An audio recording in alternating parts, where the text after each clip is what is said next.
Hello everybody and welcome back to the channel. I hope you've all had a good January. It's been a really nice break for me. I can't believe how quickly it's gone. But it's nice to get back into the recording chair and get on with making some content for 2023. I was due to make a video last week, but I went to Vapnatak, which is the Wargaming show in York. And what did I pick up there for Napoleonic? So I picked up some Napoleon in Egypt stuff. So there you go. So that was the Vapnatak. That's why I didn't do a video last week. So apologies for that. But with that show now out of the way, then the 2023 Wargaming season is now definitely in full swing. Just a super quick look ahead. Hopefully we'll have some battle reports coming soon. I've not got any in the can yet, but I'm hoping that me and General Dan can get together and we could have some games, maybe even have the next part of our Waterloo campaign. Those of you who've been following that will have seen that the Duke of Wellington was mercilessly killed at the Battle of Quatre Bras, and General Blucher was injured but got away at the French victory at Ligny. So, we're still in negotiations, shall we say, about what the next part of that campaign is going to be. But hopefully that will be in the not too distant future as well. But I've not got a date on that. Also, I've been working on writing up some rules. So don't get too excited about these. I'm not sure when these are going to be around. But these are the much talked about Lord of the Sharp rules. And hopefully I'm going to get them in place for maybe Easter time, maybe just after. But so it'll be based on a very specific part of the novels and TV show. But it's just an idea to get it out there, get some play testing going on. But anyway, that's all in the future. What I want to look at today is in absolutely no way inspired by the recent success of Piano Wargames Kickstarter with the Tyrol Revolt. And what I want to talk about today is what we call asymmetric warfare. Now, asymmetric warfare, what does that mean? That's quite a long, meaningless word. What does it mean? Well, it's a jargon term.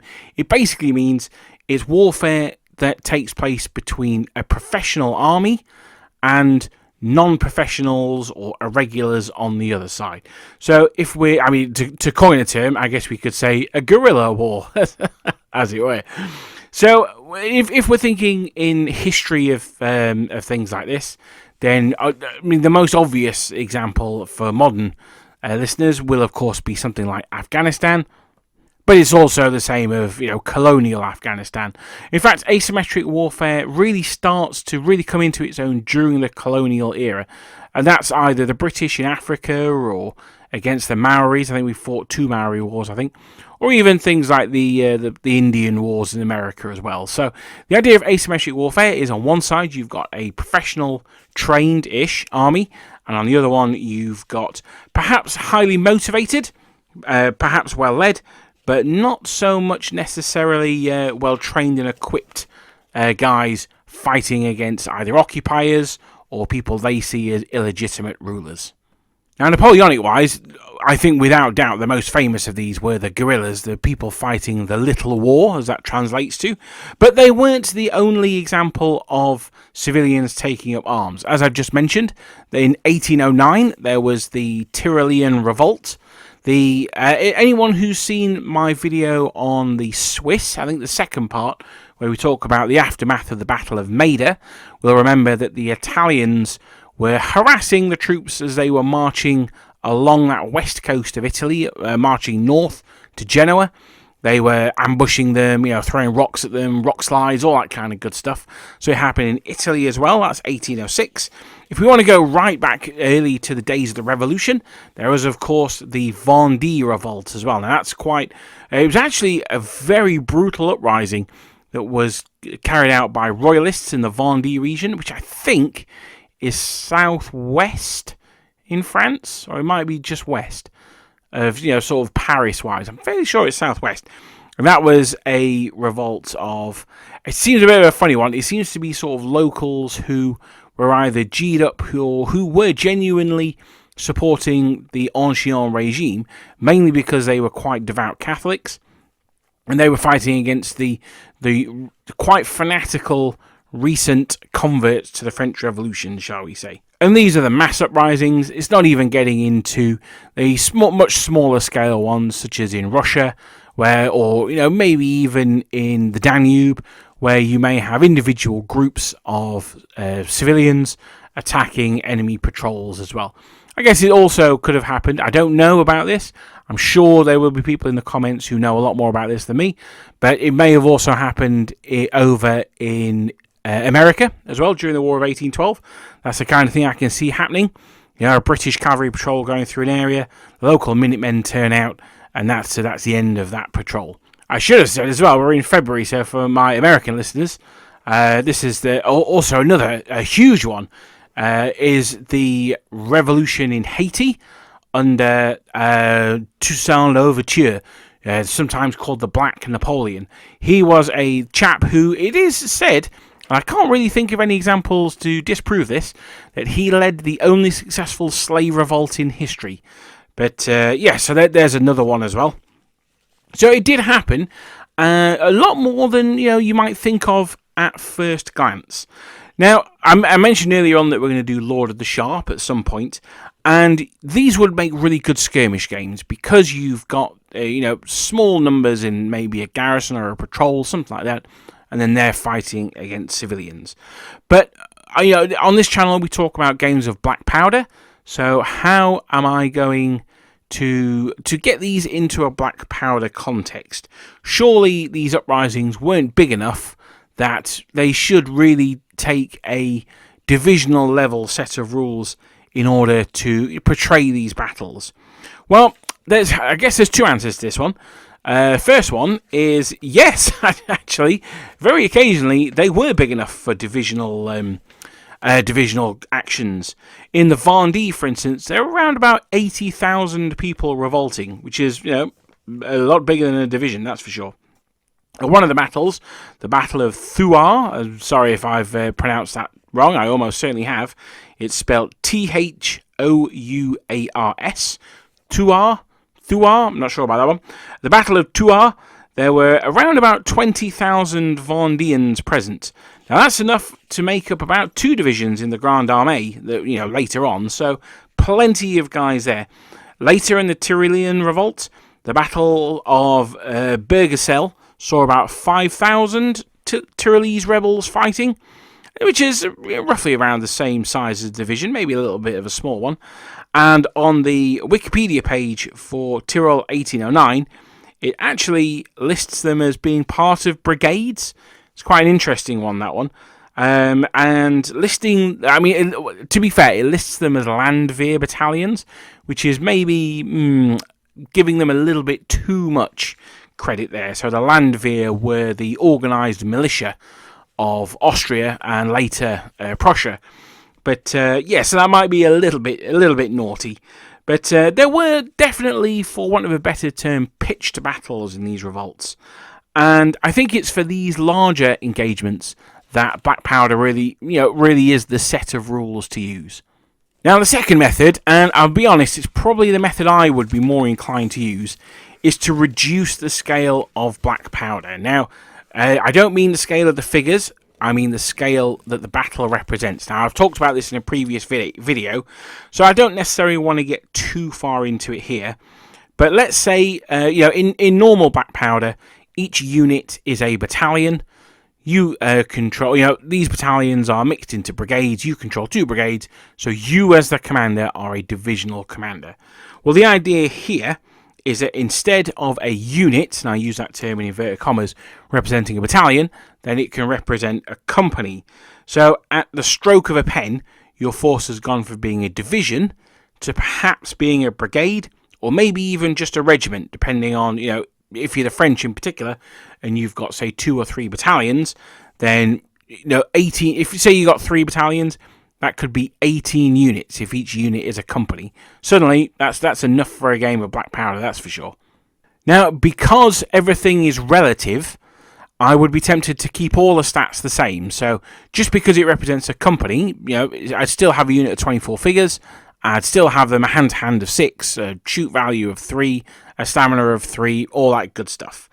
Now, the only changes I would probably make is I would class the elite companies and give them their elite special rules. So the Grenadier Company, I might give Elite 5+, and the Light Company, I might give Sharpshooter.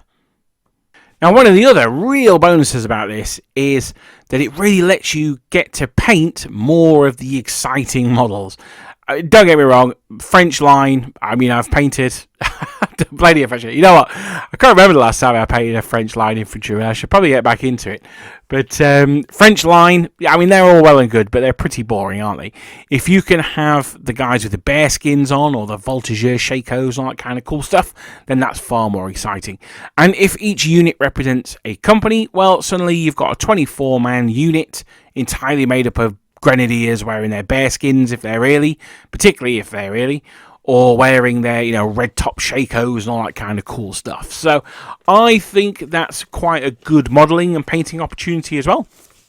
Even if you've got quite a large collection already, it still enables you to get some more models in a way that you're actually going to use them. By reducing the scale of your battle, so as I say, turning a unit into a company, then it also allows you to represent smaller numbers of men and women, it should be said, meaning that even those fairly small engagements, such as the Battle of Creta Piero in Haiti, can be managed using black powder. I mean, at that battle, the Haitian rebels only had about 1,200 men, and if you use normal black powder rules, then you'd have, one large unit, maybe 2 medium units, which I don't think would make a very fun game, really. So if you make them worth, a sixth of that, or maybe, a quarter, just to make it a little bit easier, then suddenly, instead of having 2 units, you've got 8 units. So that's a lot more flexibility and allows you to actually have a tactical game. Now, the flip side to this, it must be said, is, for argument's sake, if we're using those 1,200 men, they go into 8 units. Well, that means that the French player is going to have millions of units. As I say, if they've got 3 battalions, they've got 18 units. That's 1 regiment. If you've got 2 or 3 regiments, suddenly you're looking at 54 units. So there may have to be a little bit of fudging it for the professional player, shall we call it that. I don't mean the person who's playing as a professional. That would be cool. I mean the person playing the professional forces. And I think the best way of doing that, we'll have a talk about this later on, but I think the best way of doing that is through scenarios. So having looked at a couple of ways that we can accommodate these rebel forces in black powder, these smaller non-professional battles, I guess it really rather begs the question, and I probably should have started with this, is why bother? I mean, you've gone to, you've made up your army of trusty Brits, and they always smash they beat the enemy in the same old way every time. So why bother with these forces of ill-trained, ill-begotten peasants?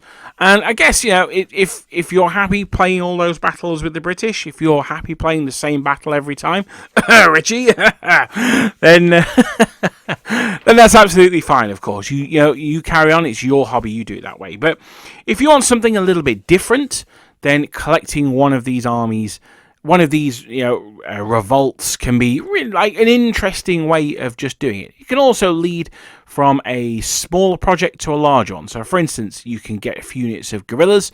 You can then turn that into a fully fledged army.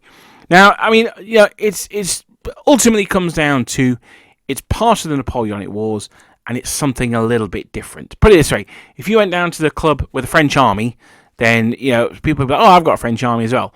We can't play each other because we've both got French armies. I mean, you can, but you know what I'm saying. But if you went down to the club and said, "Oh yeah, I brought a Napoleonic army, I've brought Vendée rebels," then I think that would raise quite a few eyebrows, and people would be really excited and interested to play that. So it's got that idea of being something a little bit different. That's why I've got my Ottoman army, just because it's something that's a little bit not the norm. I have to say that an army of Haitian rebels is definitely appealing to me, but I've got enough projects going on as it is, so I may have to put that one on the back burner.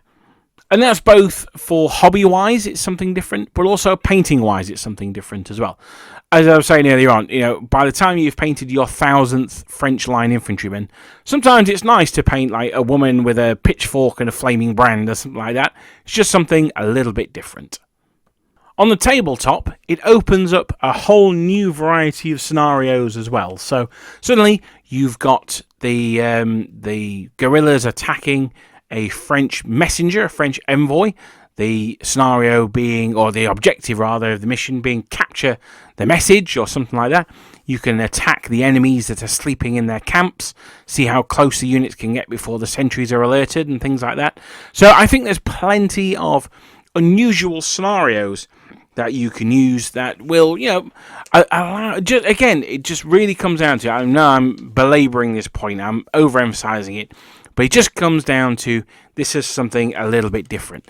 If someone said to me, Tim, I'm interested in getting started in Napoleonics, which army do you think I should collect? I probably wouldn't suggest that they get the Tyrolean revolt of Andreas Hoffer's army. Incidentally, I have done a video on Andreas Hoffer, so you can watch it. I'll try and link it somewhere in the video. I can't promise I will do that because I always forget to do that at the end. But I probably wouldn't recommend that that's where they start. I might say, well, you might want to start with French or British or Austrians or Russians or whatever. But I'm unlikely to say, the Tyrolean revolt's really cool. Have you thought about getting an army of northern Ottoman Egyptian peasants to attack the Abercrombie campaign? No, I'm not going to suggest stuff like that. But, if you're sick and tired of painting British and French, you just want to do something a little bit different, then these are really good opportunities to do that.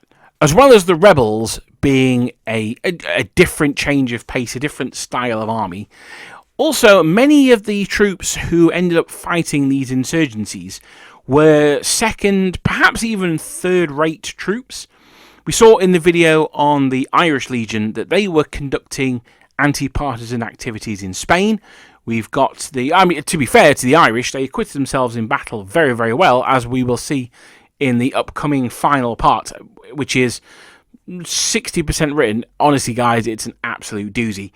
But, so they acquitted themselves in battle well, but they were left out of the invasion of Russia. Napoleon clearly didn't have that high an opinion of them. Similarly with the Swiss, they conducted a lot of anti-partisan activities in Italy, as we spoke about. In the Tyrol, you've got the Bavarians who took part in that one. Now, the Bavarians are actually pretty good troops, but possibly not quite as good as the French in the 1809 period anyway. These sort of second and third rate troops, even Neapolitans look good compared to a peasant mob. So it allows the player who's playing the government forces, it allows them to paint some units that they wouldn't necessarily paint otherwise. The Irish Legion being a perfect example of that. And this allows you to paint and build models that you wouldn't normally use on the tabletop. So again, it's something a little bit different. There's the West Indies Regiment of the British, for instance, something like that. Something really cool, and that's what I'd be tempted to do if you're interested in a project like this. Is just use it as an excuse to paint something. So something, as we go back to it, something a little bit different. Now, that said, and regular viewers of my channel will know I like to say something and then completely disagree myself in the next sentence. I'm going to do that here. And that said, you don't have to paint up a whole new army for the government forces as well. As I mentioned, the army that went into the Tyrol was the Bavarian army. It was, in fact, an entire corps led by a French marshal. So, that was... they were not messing about when they went into the Tyrol. They were there to take care of business. There are some rules out there for rebel forces, not many, because the Black Powder supplements haven't really covered the areas that the rebels took part in, which, fair enough. The one that we've got are for the Spanish guerrillas, and they're not great stats, which is fair enough, because not because the guerrillas weren't effective or good fighters or anything like that, but it's in the context of a pitched battle, which wasn't really where the guerrillas were at their strength. Similar to the Cossacks in the Russian lists, they're not actually very good, but that's just because this is not their kind of battle. So I think that's fair enough. Now, I'm going to bury the lead a little bit with the revolutionary forces here, or the rebellious forces, I should say. And I'm going to suggest that we don't really give them many more special rules than they've already got. That said, there are two things that you could consider to give the regular forces, just to show that they are much better trained and equipped than the rebellious troops. And that would be either the first fire special rule, so that allows them an extra dice the first time they shoot, and that represents just their better logistics, the fact that they've got a fully equipped ammo pouch and all that stuff, which is, to be honest, is not necessarily always the case, but it just sets them as being that one step up. And to represent their better training, I would be tempted to give them reliable as well. Maybe not if you're using very, very poor quality troops, something like Neapolitans, but if you're using, just regular line, say Bavarian troops or whatever, then I'd be tempted to give them reliable. And that's something which I've taken from the Mardist campaign book from Black Power. I'm trying to remember the name of it now. Is it Death on the Nile, I think? Blood on the Nile, it might be. But, so the idea here is that just they're that little bit more survivable than the rebel forces. Particularly as the best thing I think in the scenarios to is usually to have them outnumbered. Again, looking at the Colonial Wars supplements, Zulu, and I'm fairly sure it's Blood on the Nile, they also recommend that you give the colonial forces the stubborn special rule. I'm tempted not to give them this for two reasons. The first one is because there's a very different dynamic, I think. If you're a British soldier in the middle of the Western Desert and you're being attacked on all sides by Mardi, there's absolutely nowhere you can go. There's no point in running away because you're in the middle of the desert, he's on a camel, and he's going to kill you if you run away. Whereas if you're a Bavarian in the woods of the Tyrol, you can probably be at home in like 2 days. So I think there's a difference in the local factors there.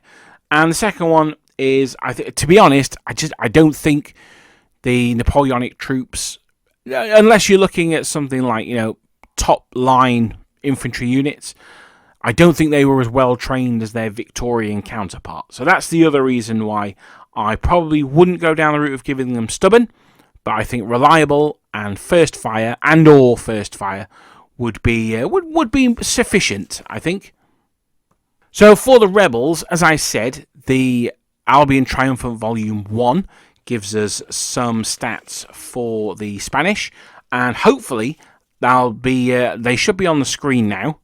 Usually when I make these videos, the pictures I put up, I don't really spend that much time on because I assume that most people are listening to them while they're painting or on the commute or something like that. So that's why I don't normally put pictures on there. But on the screen at the moment is the stat line for the Spanish guerrillas. And you can see they've got a fairly standard profile. They've got 6 for hand-to-hand. They've only got 2 for shooting. And they've only got a 5+ for their morale save. But like a normal unit, they've got 3 stamina as well.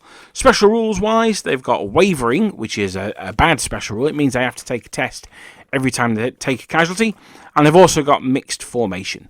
Now, I think that seems a reasonable starting point. The wavering, they have that in common with all Spanish units that aren't artillery. So, fair enough. You can argue that the Spanish were far more useful in the Napoleonic Wars than the British particularly say they are. All that stuff. Yeah, okay. But for now, we're just going in with what Warlord have given the Spanish in the rules, and they all have wavering. So, fair enough.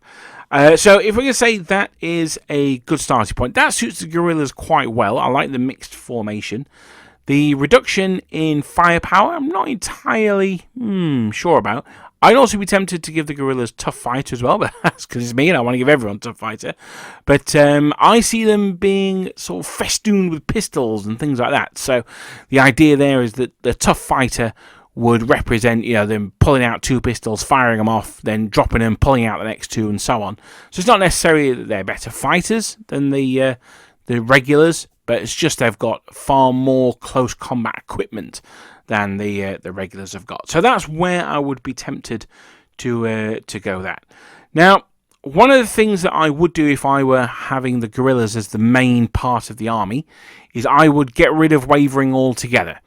Now, the reason for that is, remember, as I said earlier on, the rules that they've been given here are in the context of a pitched battle, so they're not as reliable as British line, for example, or the Portuguese line, and that's fair enough. For the Battle of Talavera, the Spanish guerrillas absolutely did not cover themselves in glory, so I can see where it comes from. There is historical precedence for it, fair enough, but I would get rid of it if the guerrillas were the main force, and I do have two reasons. One, they're in a pitched battle, but it's a sort of guerrilla-sized pitched battle, so this is far more in their wheelhouse.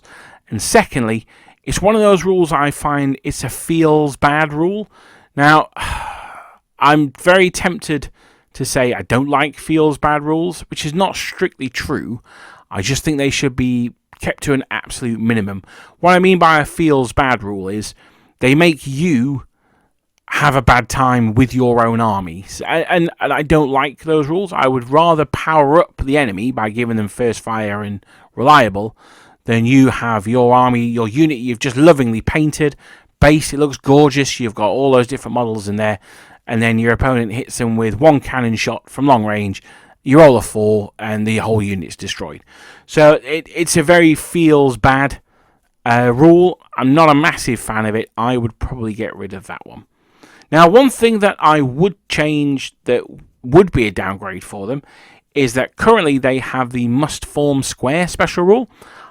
Forming squares are a pretty complex maneuver, actually, and I would probably get rid of that. I would give them something. I'm not quite sure what I'd call it. Something like lacking drill or something like that. I mean, that's a shockingly bad name for it, but something like that. And basically what I would allow them to do, if they get charged by cavalry, then they take the command check as normal. So those of you who've not got Clash of Eagles, you don't form square on anything but a 1-1 or a 6-6 anymore. It's a command roll with the normal modifiers. If it's failed, then I would say that the unit fails to form square at all. A bit like if you rolled a 6-6 in the original rules, you just stand in line, the cavalry come in, and they turn you into dog food, probably. If you pass, then I would say that you can form a square, but you form a disordered square. So similar to if you rolled a 1-1 in the original rules. And I think that you can charge a disordered square, if I remember correctly. I'm not saying it's a good idea, but I think you can. If you roll a 1-1, then that unit of guerrillas has performed exceptionally well. Maybe there's a few old regulars in the ranks, and they form square as per anyone else would in the game as well. So that's what I'd be tempted to do with the guerrillas. And incidentally, this thing about forming square, I would probably do that with all of the irregular forces as well. Just because, again, one of the things that these rebels seem to really, really fear when you read about it is enemy cavalry. And I think that will really power up the cavalry, which in your normal pitch battles were probably not as effective as they would be against troops who are not quite so well trained and disciplined. In fact, a whole load of the infantry training manual is around about dealing with cavalry. So if that works really well for the Spanish, if we look at a couple of the other big rebellions we've talked about in the video so far, some of the more zealous troops, shall we say, I would be tempted to give Fanatic to. So probably if you were doing Egyptian civilians, I'd probably look at doing Fanatic for them. And I'd also probably do it for the Vendée rebels as well. They were known to get a bit sort of decapitatey when they got their hands on the enemy. So I would definitely look at going for a bit of a cheeky Fanatic for those guys. Again, we're drifting into the realms of the colonial wars here, and I don't think that's necessarily a problem. And I also think that it's quite suitable as well, because it really is. While it doesn't have the difference in weaponry that those later campaigns have, the organisation of the troops, the loose formations, things like that, are very much of that era. In fact, talking of weapons and equipment, it could actually be the case that the rebels have equipment that is occasionally superior to that of the government-trained forces. The Tyrol would be a really good example of this. We saw in our video on the Brunswickers, particularly the first part, that the Germans, they do like their civilian hunting rifles. And that's certainly what caused a horrific toll on a lot of the Bavarian troops when they were in the Tyrol, and the Austrians as well, when they were in the Tyrol. So, well, less the Austrians, more the Bavarians. So yeah, I would definitely be looking at giving the Tyrolean troops maybe that firepower of 3, perhaps sharpshooter. I would certainly be giving them mixed rifle formation as well. Not everyone would have a rifle. There'd be blunderbusses in there and pistols and things like that. But there would be a not insignificant number of guys with rifles. As for the Haitians, well, again, I would probably keep their shooting at 2, but I might be tempted to increase their hand-to-hand value to 7 or possibly even 8. Now, the reason for that is I wouldn't want to give them tough fighters. One of their main opponents in the rebellion were actually the Poles. Weirdly, it's not really worth getting into here, but they already have tough fighter, so there's no point in both sides having tough fighter. What I would also be tempted to do as well is give them still a shooting value, maybe keep their shooting value of 2, but I wouldn't give them smoothbore muskets. I would give them carbines, so basically smoothbore muskets with a 12-inch range. Now this is not because they had carbines, but this, similar to the Tyrolese, I guess, or the guerrillas, this represents the fact that they've not all got muskets. Although the Haitian revolutionaries were reasonably well equipped, actually, because they accessed the French armory fairly early. But this would represent, carbines, muskets, blunderbusses, pistols, all these sort of various mid to short range weapons that they had. The fact they've got that higher fight value means that they have the capacity to cause a lot more casualties than their opponents, but on a bad roll they don't. So it's far more swingy than if you give them something like Tough Fighter or just a reroll of their fails to hit. So that's why I wanted to go with that. I would also be tempted to give them Stubborn. So I probably wouldn't give the local forces Stubborn. I'd give it to the Haitian revolutionaries. And possibly also Reliable as well. I would turn those guys into the professionals. Now that would represent 2 things. It would represent Toussaint Louverture's skills, and it would also represent the fact that they were actually surprisingly well trained and drilled. Actually, the Haitians, you reading reports of them, they put up a good fight in the way that a European army would. So I mean, I don't want to sound like I'm belittling them or anything like that, but for a group of people who weren't trained soldiers for long, they seem to do very well in drill and things like that. And I'd also be tempted to give them the normal, for want of a better term, rules for forming square as well. Not that the French had that much cavalry in the West Indies, but they definitely had some. At the very, very least, I'd certainly get rid of wavering for them. I don't think that's suitable for the Haitians at all. As for artillery, well, they did capture some artillery. The Haitians certainly did, and some of the other troops did as well. So you can perhaps have a medium battery of maybe 6-pounders, possibly a small battery of 6-pounders, something like that. I think that would be more than reasonable for most rebellious armies. And I mean, the Vendée ones, you could even have like Renaissance cannons. That'd be pretty cool.